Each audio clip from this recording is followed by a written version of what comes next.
وقفے کے بعد ایک دفعہ پھر آپ کی خدمت میں حاضر. آپ دیکھ رہے ہیں پاکستان آج رات, اور آج کے شو میں ہم جس سٹوری کو کور کر رہے ہیں, اس سٹوری میں محمد کبیر, جس کی عمر 6 سال تھی, اس کو قتل کر دیا گیا, جسم پر تشدد کے نشانات, اور جس بے رحمی سے اس کو قتل کیا گیا وہ اب تک کبیر کے والدہ اور دادی نے بیان کیا, اور ماموں سے بھی ہماری بات ہو رہی تھی, اور ابھی ہمارے ساتھ کبیر کی بہن بھی ہیں, اور جس وجہ سے ابھی کچھ دیر پہلے دادی بھی یہاں پر موجود تھیں, لیکن دادی مزید یہاں پہ بٹھانا ٹھیک نہیں تھا کیونکہ ان کی طبیعت ناساز تھی اور بے ہوش ہو گئی تھیں, اور یقیناً جیسا کہ انہوں نے کہا بھی کہ کبیر میرے بہت قریب تھا اور ہر چیز مجھ سے آ کے ضرور ڈسکس کرتا تھا, تو ان پر جو بیت رہی ہے وہ تو ہم سب کے سامنے ہے. یہ بتاؤ, آپ کے بھائی کو یقیناً آپ کو معلوم ہے کہ قتل کر دیا گیا, اور آپ کا بھائی اب اس دنیا میں نہیں ہے.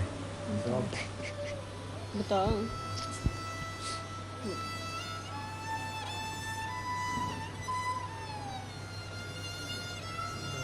چل بتاؤ.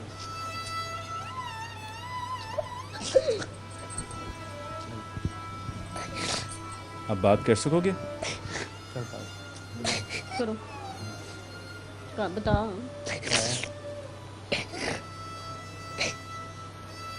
بیٹا ہمت کرو, مجھے معلوم ہے کہ آپ کے لیے بات کرنا بہت مشکل ہے اس موقع پر.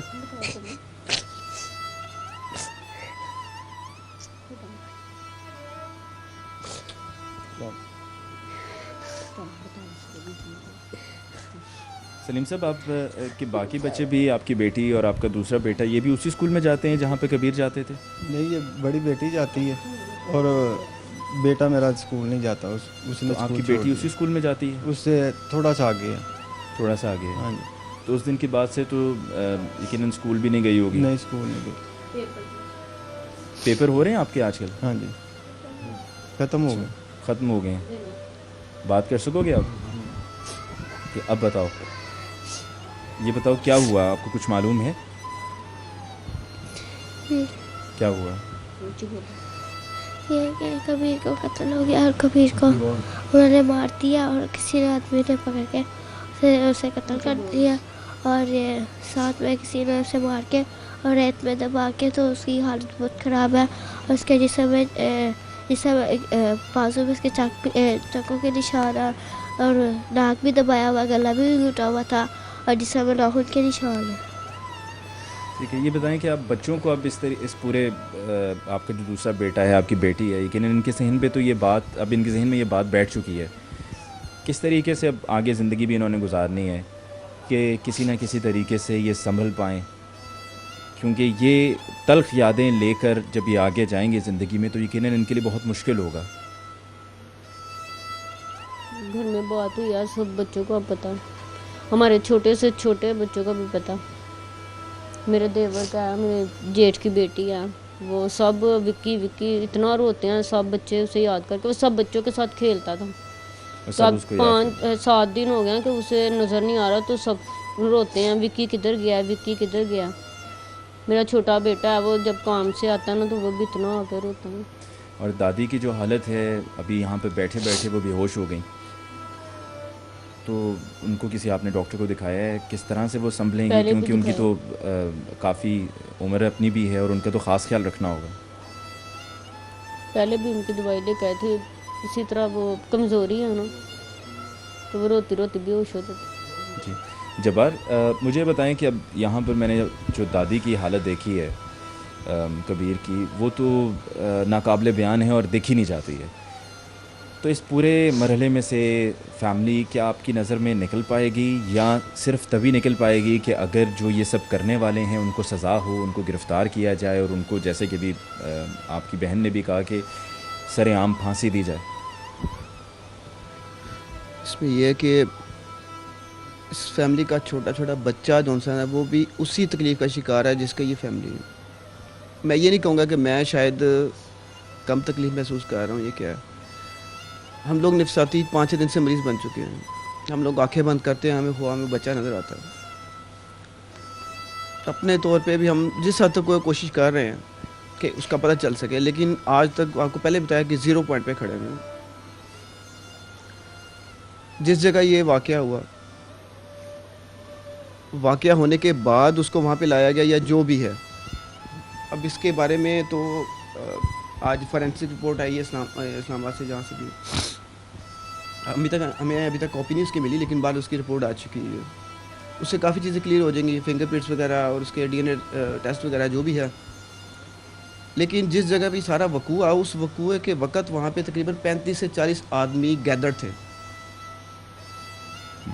جس جگہ سے, ہاں جی, کیونکہ میں خود وہاں پہ جا کے میں نے پرسنلی طور پہ بھی انویسٹیگیٹ کیا کہ آیا کہ یہ ایک گنجان جگہ پہ اس طرح کا واقعہ ہو جائے اور لوگوں کو پتہ نہ چل سکے یہ کیا ہوا. اور خاص طور پہ میں یہ سوچ رہا تھا کہ اگر ایک زیر تعمیر اسکول ہے اور پولیس کو انفارمیشن ملی ہے تو پولیس وہاں پہ پہنچی ہے. ہاں جی بالکل. تو پولیس کو جو انفارمیشن دینے والے تھے, کیا پولیس نے ان سے انویسٹیگیٹ کیا, ان سے پوچھا کہ آپ کو کیسے پتا کہ یہاں پر کسی کو دفنایا گیا ہے؟ وہ ایسا ہوا نا کہ صبح کے ٹائم پہ مزدور 8 بجے قریب آئے, تو اندر کمرے میں ریت پڑی ہوئی تھی نا, تو مزدور نے ان کو ڈانٹا کہ ٹھیکیدار نے ڈانٹا کہ تم لوگ اپنا کام مکمل کر کے نہیں جاتے ہو, اندر دیکھو ریت بھی پڑی ہے اور یہ جو تختے ہوتے ہیں وہ بھی پڑے ہوئے ہیں, چلو فوراً کو اٹھاؤ اور آج کے دن کا کام شروع کرو. مزدور نے تختے وغیرہ اٹھائے, اس وقت تک وہ دبا ہوا تھا, محسوس نہیں ہوا, لیکن جیسے اس نے اپنا ریت اٹھانے کے لیے کدال ماری ہے, وہ سیدھی اس کے سر پہ لگی ہے, جو کہ بعد میں اینڈ میں جو زخم ہمیں پتہ چلا ہے وہ اصل میں اس کا تھا. اس کے بعد پھر اس نے ٹھیکیدار کے تھرو اور اس طرح کر کے وہ پتہ چلا. اب مسئلہ یہ کہ آپ اگر اس علاقے کو دیکھیں, لوکیٹ کریں, تو اس میں تقریباً کوئی 15 سے 20 قدم کے فاصلے پر دیوار کی حد ہے جو کہ پٹھانوں کا گھر ہے, جو پٹھان فیملی وہ رہتی ہے. 15 سے 20 قدم اتنی زیادہ دور ڈسٹینس نہیں ہے کہ آپ بچہ کو چیختا ہو یا کوئی ایسی اندھیرے میں کوئی ایسی گڑبڑاہٹ ہو تختے رکھنے کی کہ ان کو محسوس نہ ہو سکے. میرا نہیں خیال کہ پولیس نے ان کو ابھی تک انڈر آبزرویٹ کیا. دوسرے نمبر کے اوپر جو 35-40 کے قریب وہاں پہ اس وقت نشئی بکیے بیٹھے ہوئے تھے, جو گھوڑوں کی ریس کے اوپر اس وقت مسئلہ تھا, جو بھی ہے ہونا یہ چاہیے تھا کہ وہاں پہ چونکہ کافی عرصے اسکول کی تعمیر بند تھی تو نشین وہاں پہ ڈیرے لگائے ہوئے تھے.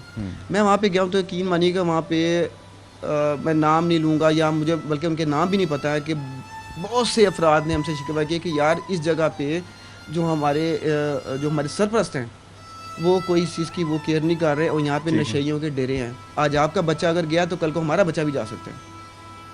اچھا مجھے بتائیں کہ جو اسکول یہ زیر تعمیر ہے وہاں پر یہ کام کرنے والے مزدور کیا رات میں بھی وہیں پر رہتے ہیں یا صرف شام ہوتے ہی سورج غروب ہوتے ہی وہ چلے جاتے ہیں اور پھر اگلے دن دوبارہ سورج غروب ہوتے ہی آ جاتے ہیں؟ 2 بندے رہتے تھے. 2 رہتے تھے. ایک بندہ رہتا تھا جس سے ہماری ویسے ملاقات بھی ہوئی, اس کو آبزرویٹ بھی کیا, لیکن یہ کہ وہ کلیئر نکلا.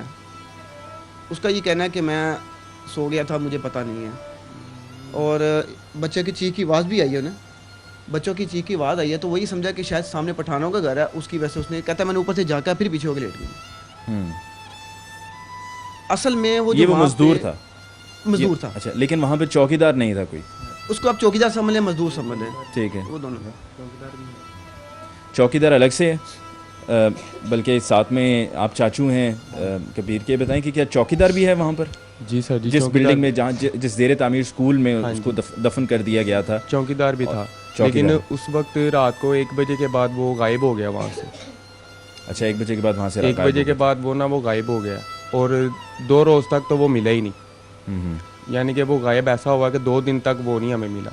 2 دن تک وہ چوکیدار نہیں ملا. ٹھیک ہے, میں اسی پوائنٹ سے گفتگو کو آگے بڑھاؤں گا. ویورز ابھی ہمیں لینی ہے ایک اور بریک کے بعد واپس لوٹ کر آئیں گے تو یہ جانیں گے کہ وہ چوکیدار اس جگہ پر جو زیر تعمیر اسکول تھا جہاں سے کبیر کی لاش ملی, وہ اس دن وہاں سے غائب اچانک کیوں ہوا, اور دوسرا یہ کہ اس کے بعد بھی 2 دن وہ غائب رہا, نہیں ملا. یہ سب ہم جانیں گے بریک کے بعد. دیکھتے رہیے پاکستان آج رات.